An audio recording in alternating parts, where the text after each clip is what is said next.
Give everybody a chance to come in, sit down, get settled. Thank you all for coming back this afternoon. I know it is Saturday afternoon, and you'd probably rather be out climbing a mountain after being in here for all week. So I appreciate it. I'm going to tell you something about measuring magnetospheric variability, but before I get started on that, I want to give you a little bit of information about me. My name is Mona Kessel. You may have heard my name before in relation to NASA headquarters, and although I am willing to take questions on that topic, I'd rather not do it right now. Let's talk about the science first, and then if you want to talk about funding and stuff like that, yeah, we can get into that at some point, but let's do all the science first and come back to that. So I spoke with a young lady earlier today here. I don't see you right now, but talking about jobs. And when I graduated with my PhD, it was 1986.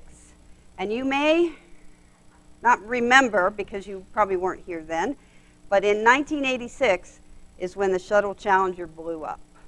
That was not a great time to be getting a PhD in space science.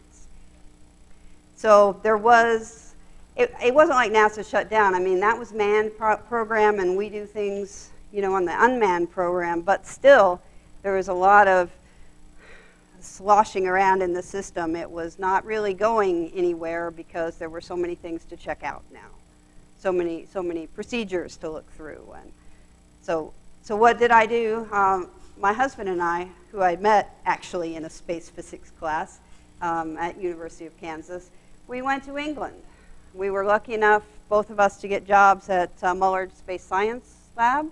And there's somebody here from MSSL who's in this audience, or at least has been here part of the week that I spoke out. Yes, we spoke earlier. So it's a wonderful place out in the middle of the country, and it was a great place to get started in postdoc years.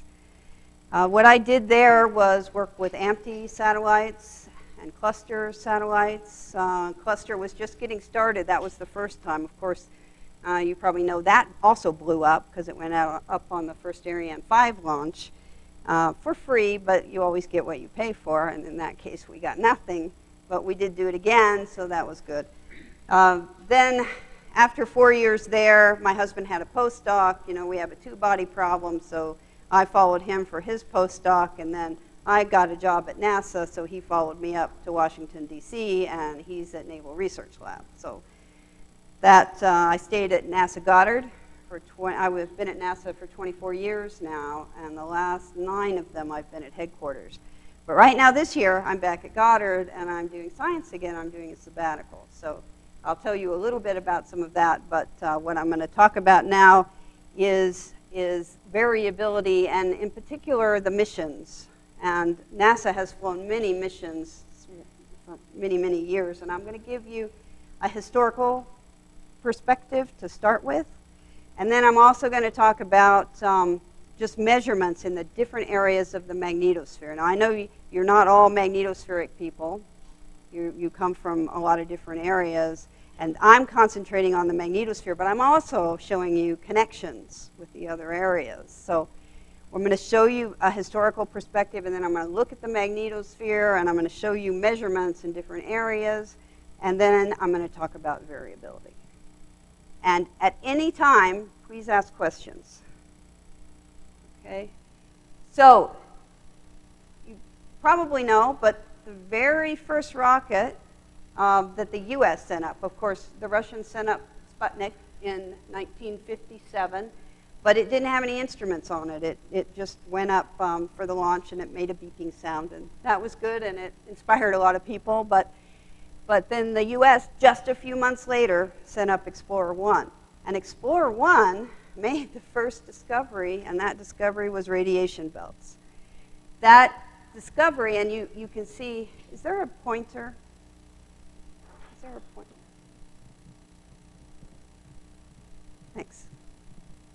I mean, I can gesture with my hands, but this would probably be better. This picture is a model or an extra of the Explorer 1 rocket, and this is William Pickering, James Van Allen, and Wernher von Braun holding this up at a press conference immediately after that successful launch. That was the first one. Discovery of the radiation belts. But it took more than just that one satellite because it was up not for very long. These others, explorers, and then the first few pioneers added to that, because one of the pioneers actually was trying to go to the moon, didn't make it, but it went out and it came back. So you got through all the radiation belts and came back. And so the picture then of the radiation belts could be put together. And what that did then was it got James Van Allen here in the middle on the cover of Time magazine. Now, it's not very often that scientists make the news. So this was a pretty good thing. This was a pretty big announcement. It's something, I mean, you guys, I know everything now is media, is electronic media. You probably know what books are. I mean, you use them in classes and so on. But and we don't do magazines that much anymore. I mean, you can still see a few around. But this was really an exciting thing. And James Van Allen also started a dynasty. He went to University of Iowa. He had lots of students. His students had students. And his students have now had students. So it's got, probably some of you are related to that chain. So started at least at the University of Iowa. So that was the beginning, and then we went on in the 60s, and we had a whole bunch of explorers. Now, a lot of these blew up. Have you guys seen the movie October Sky? Yes? Some yeses? Okay, it was just like that. Lots of things blow up. I mean, it was a beginning. We were testing things, and so there were a lot of things that didn't make it into orbit, or the instruments didn't work for one reason or another, or they just blew up. So these all happened in the course of a couple of years. Compare that to today and how many launches there are, scientific launches. There aren't very many. You don't usually have a year where you have, half a dozen or a couple of dozen. So, and then the Explorer 15, I wanted to call that out because you may have heard of starfish. This was a high-altitude nuclear explosion. Somebody thought that would be a good idea. It created an artificial radiation belt, and Explorer 15 was able to study it. So you've probably seen the movie Gravity, right? Okay, we're not going to explode something in space again. I mean, that's just not something. I mean, the starfish taught us something, and that was what we created. So that was kind of a questionable scenario, but the rest of the movie I liked. Then there were others that went on. There were other pioneers followed on. They studied solar wind, magnetic field mapping, cosmic ray measurements, which was really what the first one was looking for, was cosmic ray measurements. Then this is what the US was doing, but Russia was just as active.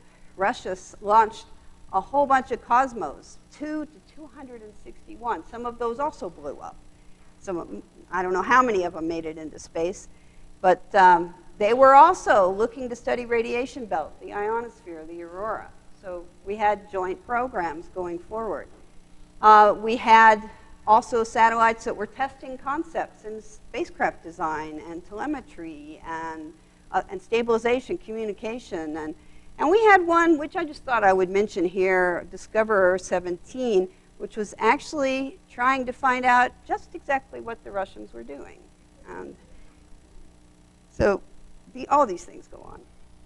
This now, let me come back before I go forward to that. Oh, too far. I wanted to show you from this early stuff, Van Allen, what the first plot of data looked like. And this is it, hand-drawn, in a hotel room. This is the first information, and it's in pencil, so you probably can't even see it all that well. It shows count rates going up, and then nothing.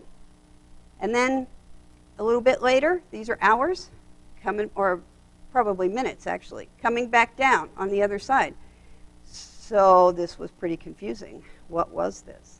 And in fact, they didn't figure this out until they took a prototype instrument on the ground and exposed it to lots of excess radiation and found out that it saturated.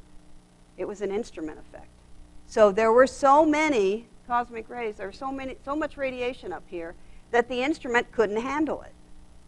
But this was the first one. I thought you might like to see it. It's very different from all the other things that we've seen this week, and in fact, the rest of what I'm going to show you.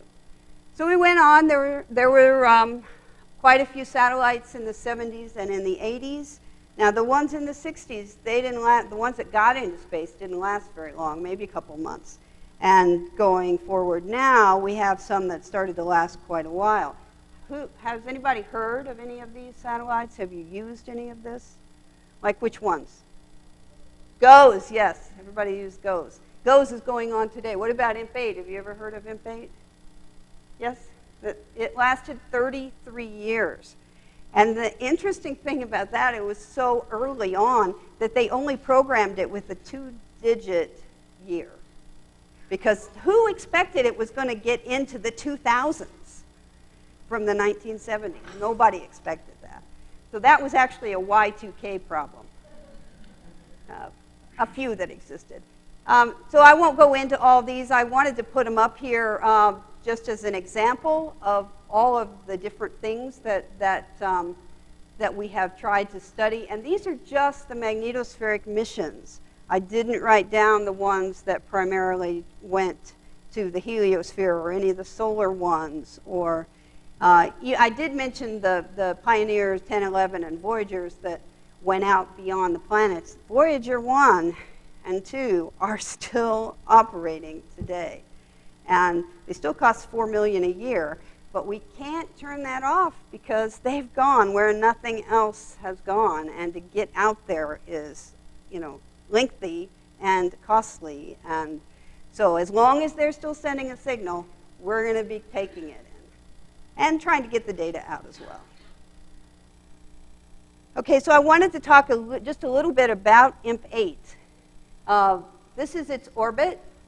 Here's the beginning. Now, it was a circular orbit. This is a particular time that's also down here.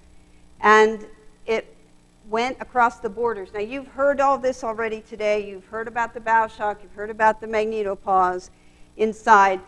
And most of what you've seen has been models, not a lot of data. So what I wanted to do was show you the data because this is how we started. We can't learn everything just from data. I know John showed quite a bit of data, but we need data and we need models and we need theory. We need to put it all together to really understand. But when we were first starting, there was a lot of confusion. For example, here we are. This is magnetic field, magnitude, bulk speed, bulk density. We go across this boundary, the magnetopause, and there's nothing.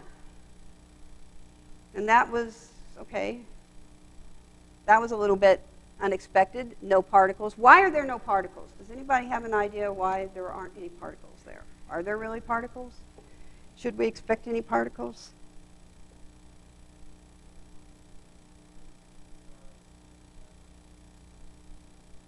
Yes, and also this instrument is a solar wind instrument.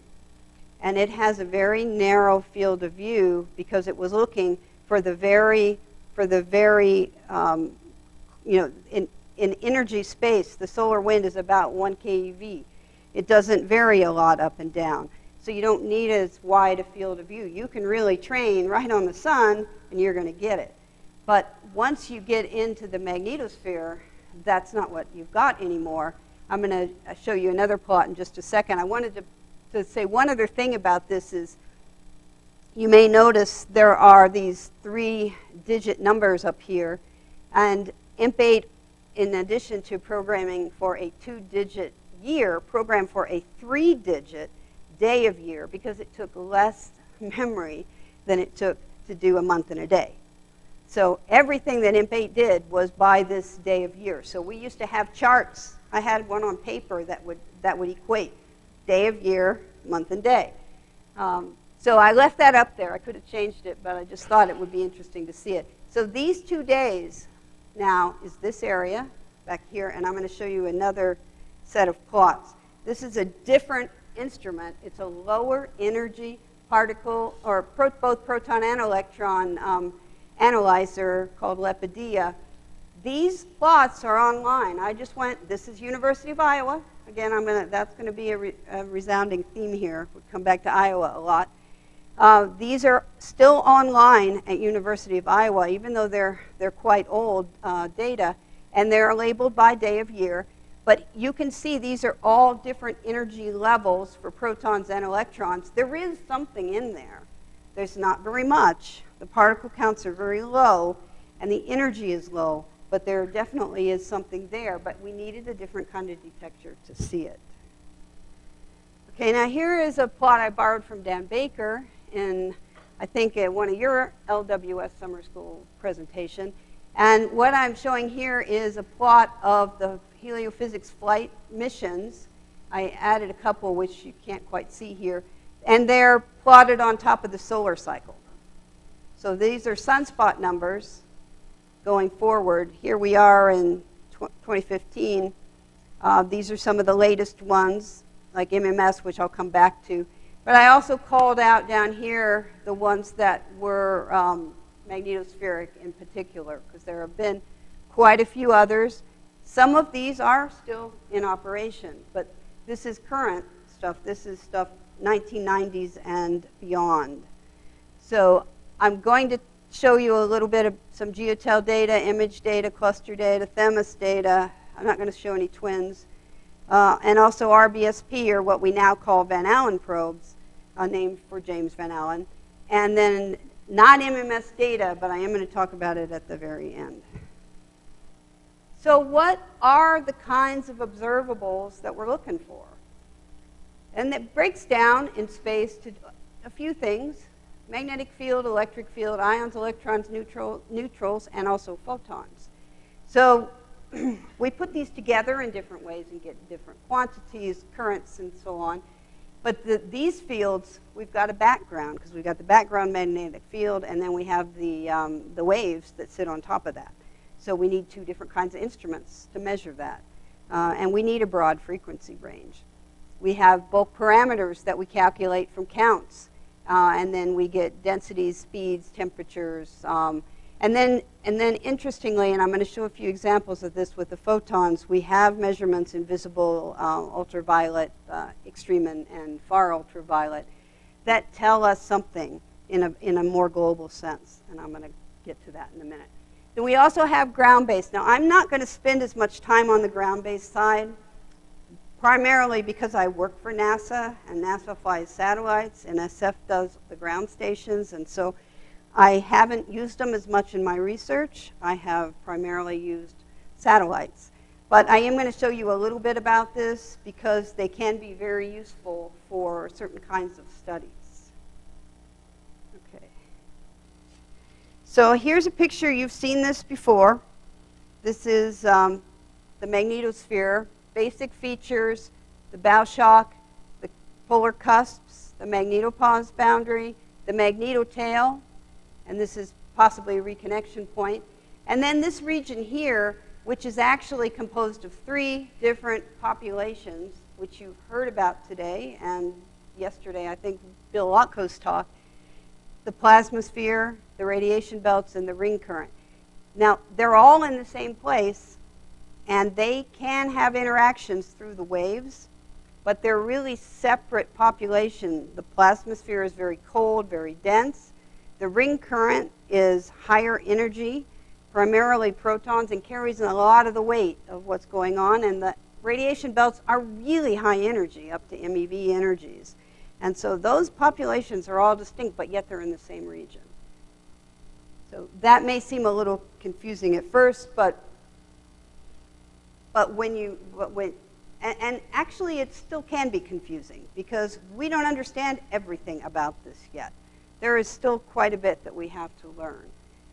Okay, so I made put some numbers on here because I'm going to show you data from these different regions. And if you haven't seen anything like this, then let me know. You have seen most of these plots, I think, in one way or another, but maybe not associated with the boundaries in just this way. So starting with the bow shock, this is cluster measurements. These are just simple line plots showing density, proton density, the speed, and this is in the components, so because speed, it is a vector, velocity. Most of it's carried here in the x direction because it's solar wind coming in. And then also magnetic field and electron density. Now, this is a very recent discovery by Cluster that one part of the bow shock, the so-called quasi-perpendicular bow shock, is very, very thin. Cluster had 4 satellites flying in a tetrahedron pattern, particularly as it crossed the boundaries. So Cluster was in a good situation to be able to see just how really thin this boundary was. And so this is a recent paper by Schwartz et al., which only came out, I believe, last year, showing how very, very thin it is. So this picture that we started with, go back to it, is in the XZ plane, where X points to the sun and Z is geographic north.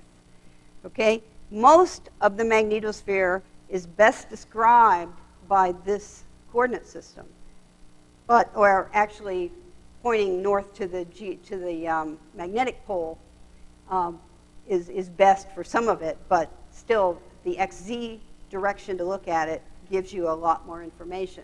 The bow shock is different from that. The bow shock is better described in an XY geometry. And you saw this picture, I think Bill Lutko showed this yesterday. And this is, I showed you a plot from over here. This is the quieter, or the very thin part of their bow shock. And over here, it's very turbulent. You can get that idea by this drawing. This is just an artist's drawing. We haven't yet got a way to image the bow shock to show this. We have models that can show it. But what happens is the incoming solar wind will specularly reflect here and send particles back up in this direction, which interact with the incoming. And so, it happens right on the tangent line. And so this area tends to be then very turbulent and very chaotic. But we don't always have exactly this orientation. The solar wind isn't always in this direction. It usually is in this direction, but it isn't always. And so there are times where the quasi-parallel is over here, and the perpendicular side is, perpendicular here, parallel here. You can switch it because the orientation of the interplanetary field is not a constant. And in addition to that, it's not this simple. These are field lines. They're not that smooth. And we know that, but we have to start somewhere, and we have to start with simpler pictures to try to inform us for the more complicated cases. So if we look now at, this is also cluster data, if we look at the quasi-parallel side, then it's a lot noisier in this data. This is a final crossing, I think, into the magnetosheath area, the next part. But even here, you're making little crossings, or there have been theories about there just being blobs of plasma. It's not like it's a boundary. It's just a very turbulent, extended region. And as you're passing through it with the satellite, you're measuring these things. So we can measure, as before, the same things, the density and the velocity, the magnetic field, the electron density, and you see all this turbulence. And then you get into the magnetosheath area, and that becomes even more turbulent. So that was the bow shock, and I showed it to you in XY. Now we're going to go back to XZ, and we're going to talk about the magnetopause. The magnetopause, we know, is pretty thick and multi-layered. Now I'm going to talk about this region right here. We're going to do the polar cusps separately. This is a figure from IC, IC1. And so this was back in the 80s. And what it shows here is that there is an extended boundary layer between what is I think that's the magnetosphere. No, the magnetosheath on this side, the boundary layer, and the magnetosphere. Again, if you look at the density, which is this top one, It's gone here. You don't see any particles inside the magnetosphere, or not very many. And that is really true. You don't have as many inside as you have in the sheath. But this boundary layer is very complicated. You can call it depletion layers. You can call it a number of different layers, which I now can't read up here on the screen. But the point is that it's extended and it's not simple. But you go essentially from a lower magnetic field to a higher, and you drop in density, and the speed slows down as well. Or actually becomes, the temperature increases because particles now, there aren't as many of them, but they're not ordered anymore. They're going off, and that's what you mean by increase in temperature, is particles go in all kinds of different directions. And you see that. Okay, so that is the magnetopause, and that was covered also in Bill Lotko's talk yesterday. When you get to the cusps, yes, you can also do those same kinds of measurements, but they're not as descriptive. You don't really know what's going on as well. And if you image it, and this is with the image satellite, and I'm so sorry that doesn't still exist, because it was so informative to us to see these global views. And we've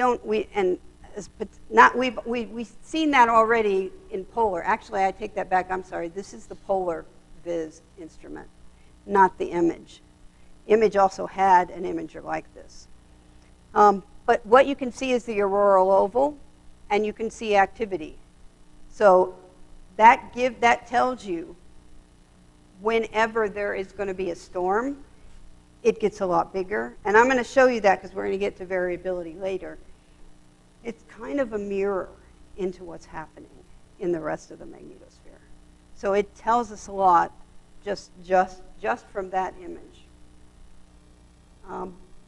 Back in the magnetotail now, we have a plasma sheet, and we have some particles. I'm not going to go into all of these layers, because the important thing about the magnetotail is that it stores and releases energy.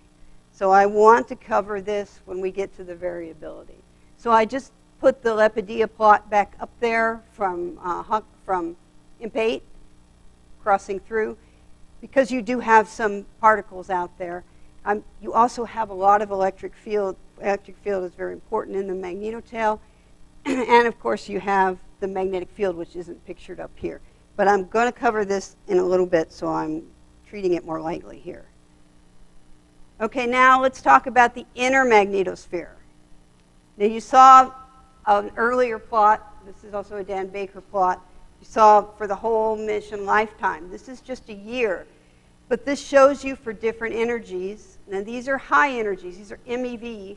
But the lowest part of it to the highest part, which goes up to 8.6. So it's not the same at all of these energy levels. And in fact, with the earlier mission CRESS, which I only just barely mentioned, we didn't know how much detail there was. We didn't know until Van Allen probes that the energy levels would give us so much difference. We didn't know that at the highest energy, you could have things that last and hang around for a very long period of time. This is a lot more volatile than this is. So these differences tell us many things about the radiation belts, and we didn't have this information until we had Van Allen probes. I will come back to that again. In the ring current, now this is an image, the image satellite, and this is a kind of instrument called an energetic neutral atom imager. Has anybody heard of the neutral atom imaging? No? You have, okay. What do you know about it? Tell me something. I need a drink. I'm tired of talking.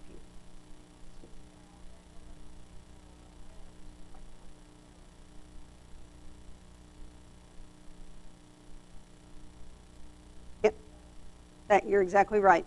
You get an injection from the tail of ions, and they steal an electron, and then they themselves become neutral, and so they go rearing off in the same direction, because neutral particles are not affected by magnetic fields and electric fields, and so then you measure it. So that gives you a really good view, and in a global sense, of what is happening in the ring current. These are at ring current energies. So their dots here are the Z component of magnetic field. So there was a substorm started, and you see more activity, and then it gradually is becoming actually more like a ring here. But it's not really a ring at the beginning when it has a storm. So that view we're learning, and really because of this being able to do this neutral atom imaging. And we're starting to think of that to put on smaller satellites, CubeSats, and so on, so that we can get different views of different areas. Okay, so that's the ring current, just a quick picture. Then I wanted to put up a plot of some of the waves. I've showed you plots of just the background magnetic field. This is now with the analyzer that looks at the different wave modes.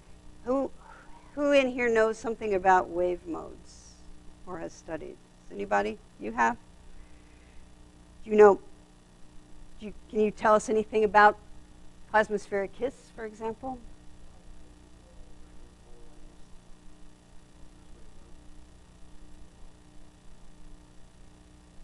Yep. Okay. I don't know if you guys could all hear that, but right-hand polarized interacting with electrons. And one thing you didn't mention is that you primarily find it inside the plasmasphere. So the existence of it can tell you where the plasma pause is. Although John said we can't think about it in terms of a plasma pause anymore. We've got to think about it as an extended region. But you can see that there is hiss here, and it goes away. So this is the boundary. We also see it back over here. The other wave mode that I want to call out is something called chorus, Whistler mode chorus. And Whistler mode chorus interacts with the lower energy particles and accelerates them in space inside the radiation belts. And I'm going to show an example of that. But these two in particular, hiss and chorus, are very, very important in the radiation belts. And this is from Van Allen probes, I think, or maybe it's from CRESS. What's the year? CRESS also was able to see this, but CRESS only lasted 13 months. CRESS didn't have the shielding that Van Allen probes has now, so it didn't last nearly as long. Okay, then finally I wanted to talk about the plasmasphere, and I'm calling this 6 because we're viewing it from outside. And you've already seen some pictures of the plasmasphere in the same region. And this one doesn't really show the plume, but most of the time you have a drainage plume associated with these. This is also from the IMAGE spacecraft in extreme ultraviolet. And you see it expand and contract with solar storms. Okay. So let's sum up some of our basic knowledge. And then we'll go on and talk about the changing environment with solar variability. So the bow shock, I showed you, what it does, slows, deflects, heats the solar wind plasma. The magnetopause is a barrier between the solar magnetic field and the inner magnetosphere. So most of the time, it is a tangential discontinuity, and so no particles come across. When you have reconnection, and we are going to get to reconnection in a little bit, then what you have is you have a component in the normal direction to that surface, and you have particle transmission and energy transmission. And that is a rotational discontinuity then. The aurora, and I made this point, or at least I said it, I didn't show it as well yet, but it can give us a window into the magnetosphere through the filter of MI coupling. I'm going to show you a little bit about that as we go forward. Then the magnetotail, which I'm also going to get to, stores and explosively releases energy and low energy particles. And I did talk about the inner magnetosphere being home to 3 different kinds of particles. And finally, outside looking in, you get a lot more information.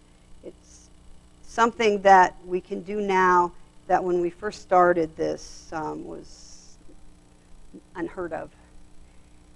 So what about variability? And you have heard some of this already. I'm hoping that what I'm telling you now and showing you with data is complementary to all the other things that you have seen, and that you can maybe fill in some of the pieces when you see some of the data. So there are two different things that have the biggest impact on the magnetosphere and its variability. And these all depend on the sun or the solar wind. And the first and most important is the direction of the magnetic field, particularly its direction in Z. Is it northward? Is it southward? The other thing that has a big impact is the solar wind dynamic pressure. So I'm going to start with the IMF direction and the differences. And in this case, I'm not showing you data, I'm showing you models. But there are two different cases, the southward IMF and the northward IMF. The southward IMF is where you have strong magnetic activity. Now, you've already seen some of that in the other talks this week, but it's driven by this reconnection that happens here on the day side and reconnection that happens in the tail. When you have northward IMF, you have an entirely different situation. You have reconnection that happens up here over the poles, and it can happen simultaneously in the northern hemisphere and the southern hemisphere. So what that does is it actually allows particles in, and they come in and they fill up in the plasma sheet in the magnetotail. And they can get until the pressure becomes a problem, and then you have a burst again, and you have reconnection happening in the magnetotail. So they're both important. They're both necessary. And in any case, whatever's happening in the magnetosphere is a result of solar driving and the load that's already existing in the Earth's magnetic field, primarily in the magnetotail. So you need the northward IMF to get that filling up of plasma in the plasma sheet, and then you need southward IMF, and you get storms. So I want to show you, and you've seen this already, at least in Bill Lotko's talk. This is the cartoon, what we now think of as a cartoon. When Jim Dungy originally drew it, I don't know if he was thinking of it as a cartoon, but that's what it has become. And it gives us kind of a qualitative picture of what's going on and when activity is expected to happen. But these are not representative of the real situation.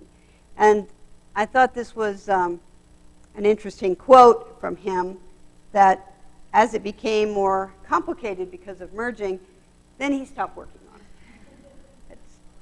And I certainly have sympathy for that point of view, because there's a lot to it. So yesterday, Bill Lotko showed you the case with southward IMF and the reconnection here. So I'm going to do the opposite. I'm going to show you a northward IMF case. And in this case, this was the very first observation of northward IMF and reconnection effects. And it happened with a satellite that I haven't mentioned yet called Hawkeye, which also comes from University of Iowa. And the Hawkeye spacecraft had this kind of an orbit. It was a highly elliptical orbit, but it went up quite high, I think to 20 RE in height. And so it was crossing through this region. And so what you see is not reconnection happening at the site. We haven't done that yet. What you see is the effects of reconnection. So this is a plot that has magnetic field, and this is in a coordinate system called BLN, which is the N component is the normal to the reconnection surface, and that's this component. And whenever it's non-zero, you see it's zero most of the time.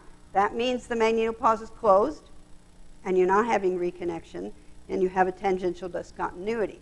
When you've got some non-zero component, which you have through here, then you've opened up the magnetosphere, and that's when reconnection takes place. So this particle instrument that is shown here, it took 3.5 minutes. That was the spin period. It took 3.5 minutes to build up a whole picture. Okay, this is a long time ago. This was in the 70s. Hawkeye flew in the 70s. But what we were able to see, and it was in such a unique location that when we brought the data out, this is a paper, actually it's one of my papers from 1996. So it was 20 years later that we were looking at this data. And what we could see, because of its unique positioning, was we could see flow in this direction. We had never seen that before. So what we saw was not reconnection itself, but the effects of reconnection.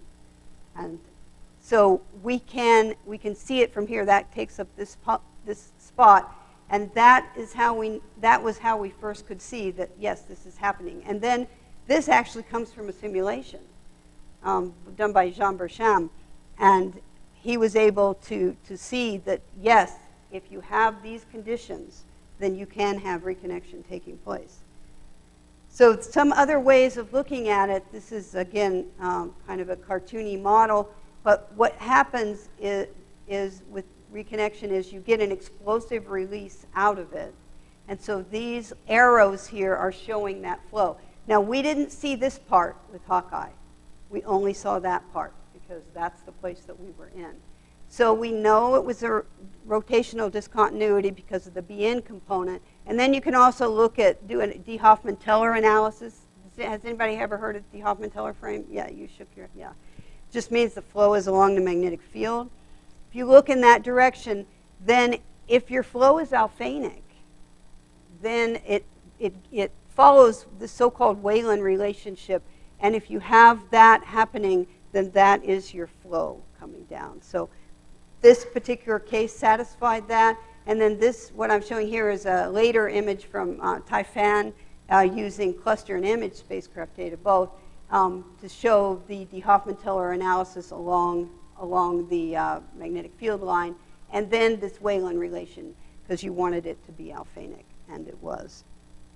This was a lot of different cases that he found later on. Okay, so that was a little bit about, to begin with, about the magnetopause. And then I wanted to talk again about the aurora. And now I am going to show some ground-based measurements.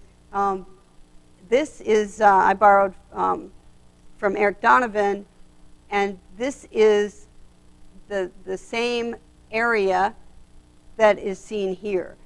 This is Canada. Canada has a whole host of all-sky imagers, magnetometer chains, and so we can view and see. When I say see, I mean we really can get a global picture of this by what's happening on the ground. And if we can tie it in to a measurement like this, seen with one of the possible imagers like polar or image, then we can really put it together. Now, we don't have as many, of course, we don't have them out in the water, and we don't always get to collaborate well with the Soviet Union, although it's definitely greatly improved. But Canada in particular, and Alaska to some degree, are in a very good position in order to take this data and to help us determine the global picture. So this is some of the stations in Canada and their field of view. And I put it up here. This is, again, an Eric Donovan slide, and it shows an aurora here behind. So it gives you an idea of the coverage of it. And then, of course, some pictures of the aurora that show you some of the structure in different intensity. And we've mentioned ULF waves a little bit, and you can see those on the ground with the magnetometer chains. But you've also got the ionosphere, which changes the nature a little bit on the ground. So what you see in space and what you see on the ground are not identical. Okay, so I wanted to come back again to the magnetotail. And I wanted to show you this with Geotel data, because Geotel was a Japanese satellite. It launched as part of a program with NASA and launched around the same time as the WIND satellite and the Polar satellite. And this was a joint study to try to make sense. And Geotel was the first satellite that went way deep in the tail. Well, IMPAID also went, but it passed through quickly. GeoTel spent extended time in the tail. And with GeoTel, discovered for the first time some flows coming earthward from reconnection. That's what you see here. This was the first example of that. This is the velocity, and you can see this is the scale 0, minus 30, minus 60. You can see this extension here. So you're starting to see flows greater than 600 kilometers per second, which is pretty fast. The solar wind is more typically 400. So something explosive is happening in the tail, and they were able to see it. Also, in these images, which are velocity space plots, you see a directionality here. This is the direction of the flow, and those directions, I think this is in satellite coordinates, were towards Earth. So for the first time, they're seeing these kinds of flows. And then they went on and they built up a picture. Now this is from data, but it isn't exactly data. These are arrows showing the direction of the flow.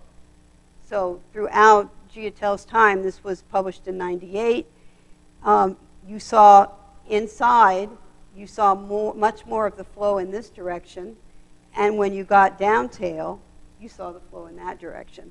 And then there's some confusion here in the middle. You see some of both. But that tells us that this is happening a lot, that reconnection is happening quite often. And substorms, we know, which are connected, also happen quite frequently. I'm not going to talk about substorms because that gets quite involved, but I just wanted to show you this so that you could see that this was where this idea came from. This was really revolutionary when this got published. So then later with Themis, and this is a much more recent paper, and this wasn't one of Vasilis Angelopoulos' papers, but he pointed me to this paper showing flow bursts. And the flow bursts are in the direction pointing back towards Earth, but they're short. This is only 7 minutes long. So they're frequent and they're short-lived. And they happen usually with a dipolarization front. Now, should point out that these are two different satellites. Themis, if you don't know, Themis is 5 satellites, and for a while they were arranged in a line of pearls, stretched out in the magnetotail, so you could see things happening. That was a lot of the point to that mission. Later on, he took 2 of them and sent them to the moon, be around the moon for a while. But in this case, he's showing there are 2, and this one is inner at 9 RE, and the red one is tailward. And so you can see the flow bursts happening here that are stronger, and when you get closer in, they're weaker. They slow down. And then what actually happens from there is it's more of a diffusive process to get inside the radiation belts, because this is a 9 RE, which is usually outside the radiation belts. But this paper shows that you have these that penetrate further into the inner magnetosphere than we really thought, because you couldn't see that as well with the GeoTel data because it didn't come in close enough. Also, I wanted to point out this measure of entropy, which is one of the big markers, and you guys know what entropy, it measures order. So if the entropy decreases, it's more ordered. And if it's higher, then you've got more disorder. So this flow is an ordered phenomenon. And entropy turns out to be a very good marker to look at to find these kinds of events. Okay, so summing that up, then Geospace, if you've got northward IMF, then you have, and especially if you have it simultaneously, then you get a large transfer from the solar wind into essentially the plasma sheet. It fills up with particles. Then if you have a southward IMF, that's where the biggest transfer happens of energy, and you get magnetic reconnection happening and you get transfer into the magnetosphere. You also, from the tail, get plasma to convect deep into the inner magnetosphere. And some of it can come in and form the ring current, and then some of that can get accelerated and become radiation belt levels.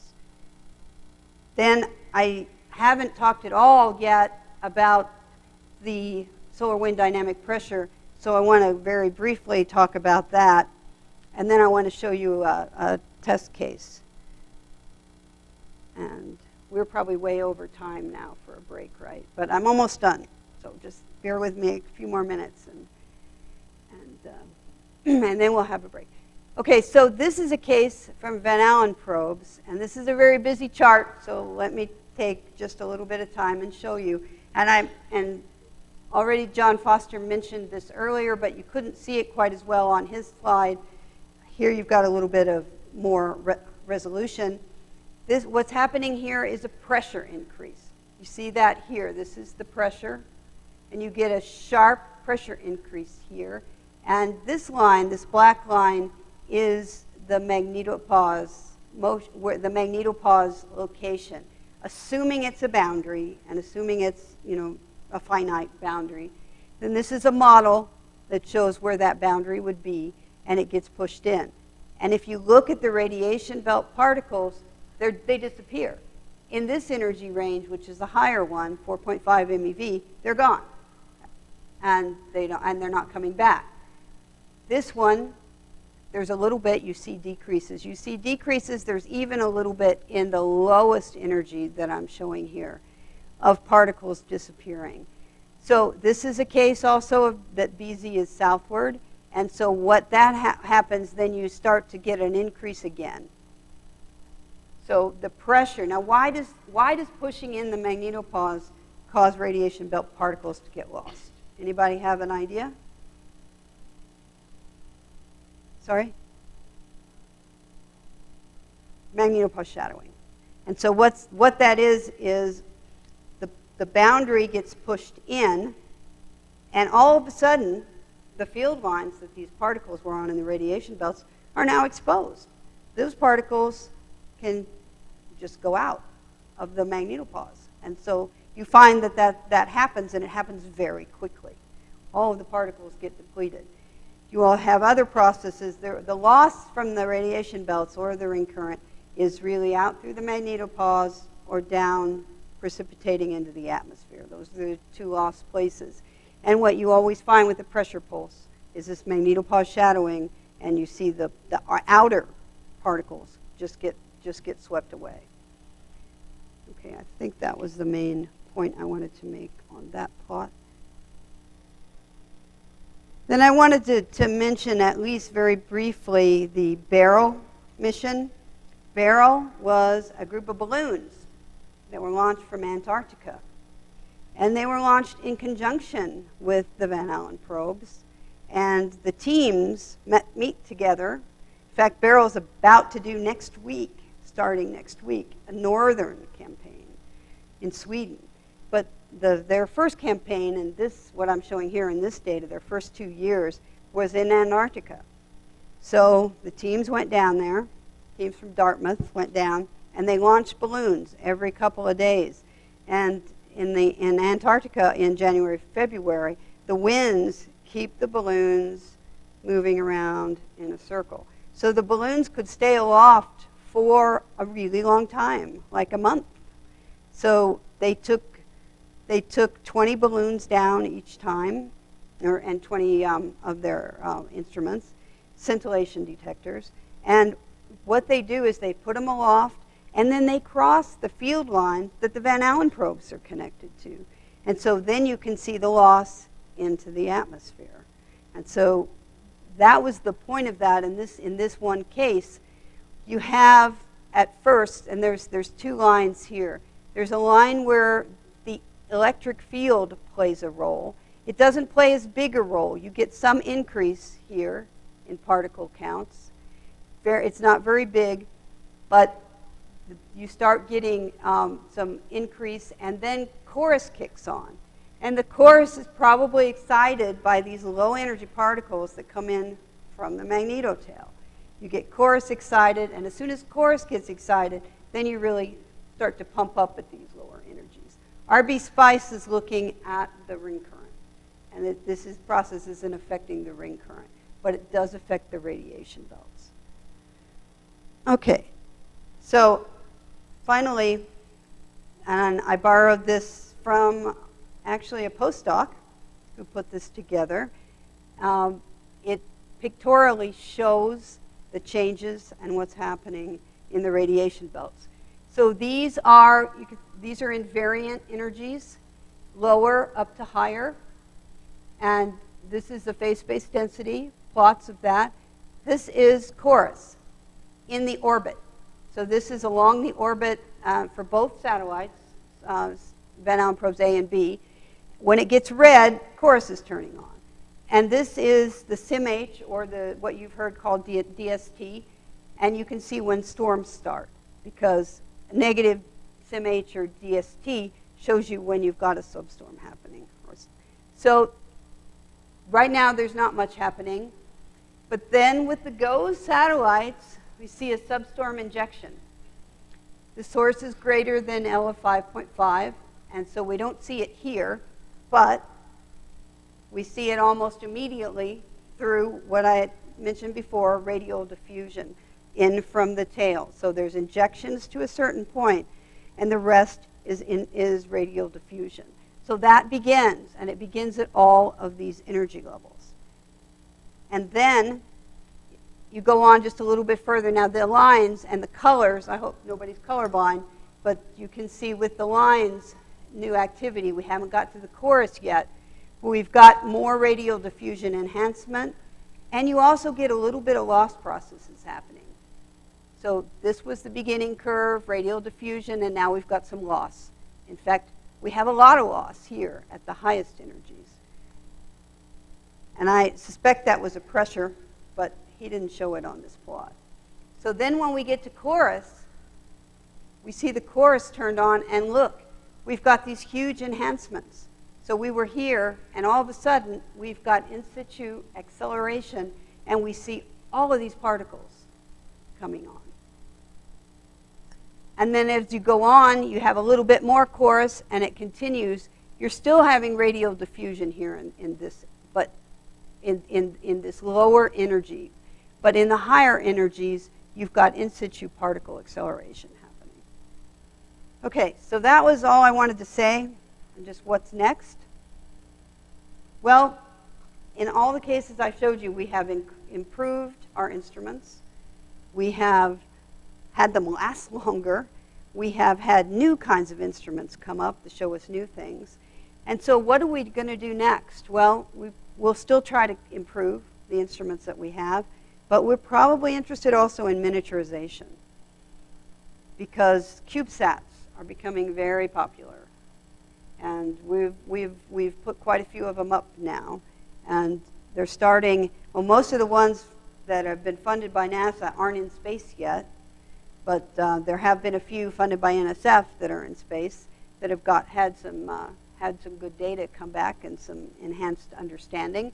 So I'm expecting that will continue. So miniaturization, but also, now I never really mentioned MMS, and why? Because it just launched. And it's still in commissioning phase. Commissioning means they're turning on the instruments, they're turning up the high gains and the higher power, and making sure everything is checked out. And they have to do it slowly to make sure that nothing breaks.